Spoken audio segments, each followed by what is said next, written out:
नमस्कार, मैं आपका फैमिली डॉक्टर प्रोफेसर मृदुल मेहरोत्रा।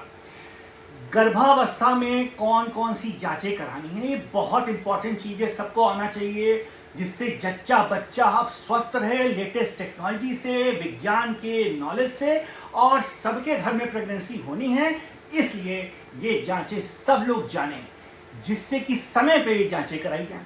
तो इसके लिए रूटीन मशीनें भी यूज होती हैं, लेकिन अब इतनी एडवांस टेक्नोलॉजी हो गई है कि हम बच्चे का भविष्य भी पता लगा लेते हैं। और बच्चे में अगर जेनेटिक डिफेक्ट्स होने की संभावनाएं हैं तो हम ये भी पता लगा लेंगे। तो ये पता लगाने के लिए आज हम बहुत सारी मशीनें के बीच में बैठे हैं। ये मॉलिक्यूलर डायग्नोस्टिक लैब है और आपको पहले मशीनें दिखाते हैं, फिर जांचों के बारे में बताएंगे। पहले नंबर पे देखिए मशीन आ रही है जीन एक्सपर्ट।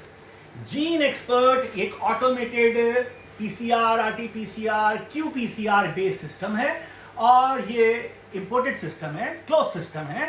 दूसरा नीचे रखी हुई है ये Indian system, Q-PCR, RT-PCR, PCR based. और इन दोनों के जो ग्राफिंग होती है उधर लैपटॉप पे आती है, यानी कि जो डीएनए बच्चे का है जो गर्भ के अंदर है वो ग्राफ के रूप में एक्सप्रेस करता है। अगर बच्चे में कोई डिफेक्ट है तो वो ग्राफ के रूप में आ जाता है। तो देखिए पहले नंबर पे जो ग्राफ है उठ गया है, इसके मतलब बच्चे में डिफेक्ट दिखाया जा रहा है, यानी कि हमें पहले से पता चल जाएगा कि बच्चे में डिफेक्ट है। और उसके बगल में एक और मशीन देखी रखी हुई है, ये भी RT-PCR, PCR based open system है, क्यू-पीसीआर। और इनके अलावा जो और लेटेस्ट मशीनें आ गई हैं वो है न्यूक्लियोटाइड सीक्वेंसर, और ये बहुत सारी कंपनियों की है, इंपोर्टेंट मशीनें हैं और जो ये बताती हैं कि कौन कौन सी जीन्स बच्चे में आने वाली हैं।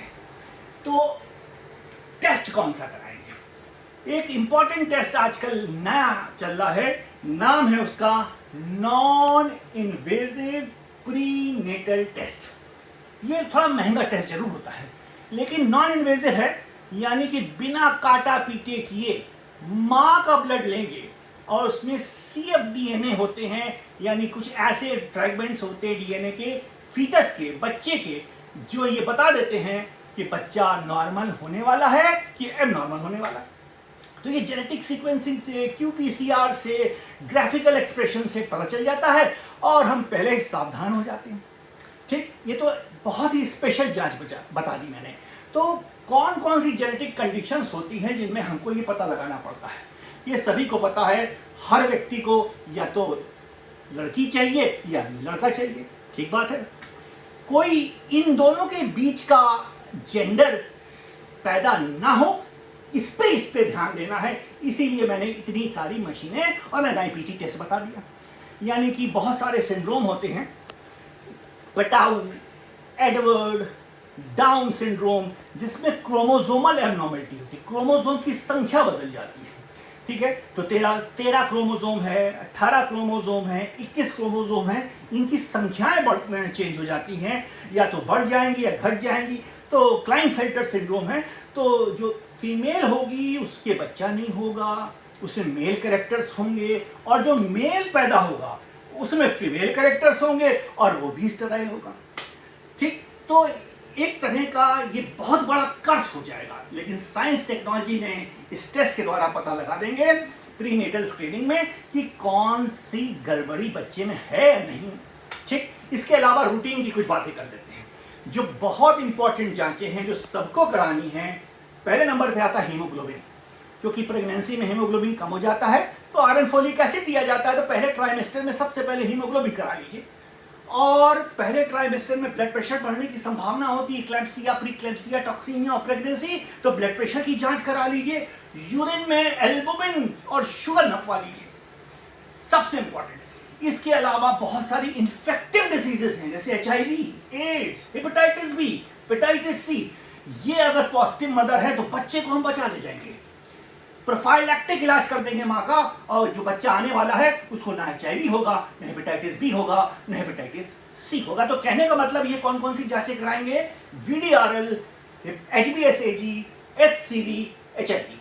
तो बच्चे को मैंने यहाँ से बचा लिया, इन्फेक्शन से बचा लिया, जेनेटिक एबनॉर्मलिटी से बचा लिया, माँ को भी बचा लिया क्योंकि हीमोग्लोबिन करेक्शन कर दिया, यूरिन में एल्बुमिन आ रहा है, ब्लड प्रेशर करेक्शन कर दिया, ठीक है। और इसके अलावा जो सबसे इंपॉर्टेंट और जांच है, सभी को पता है, अल्ट्रासाउंड ऑफ प्रेगनेंसी।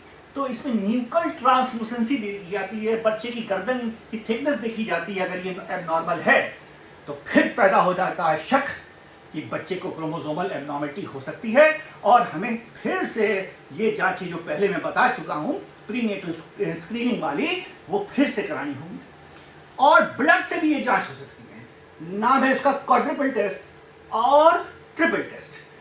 तो कहने का मतलब ये है कि अलग अलग अवस्थाएं में, पहले गर्भावस्था हुआ, पहला ट्राइमेस्टर, फिर सेकेंड ट्राइमेस्टर, थर्ड ट्राइमेस्टर में बहुत सारी अलग अलग जांचें करा ली जाएंगी। ये जांचें मैंने डिस्क्रिप्शन में नीचे लिखी हैं ट्राइमेस्टर वाइज, यानी 3, 6, 9 किन किन महीने कौन कौन सी जांच कराएंगे, डिस्क्रिप्शन में लिखी हुई है, आप पढ़ सकते हैं, देख सकते हैं, और हमेशा याद रख सकते हैं, जिससे समय पे ये सारी जांचें करा लें, जिससे जच्चा बच्चा सदा स्वस्थ रहे, कभी कोई कॉम्प्लिकेशन ना हो, हमेशा बच्चे स्वस्थ निकले और मां सदा स्वस्थ रहे और आप लोग दीर्घायु को प्राप्त हो। जय हिंद, नमस्कार।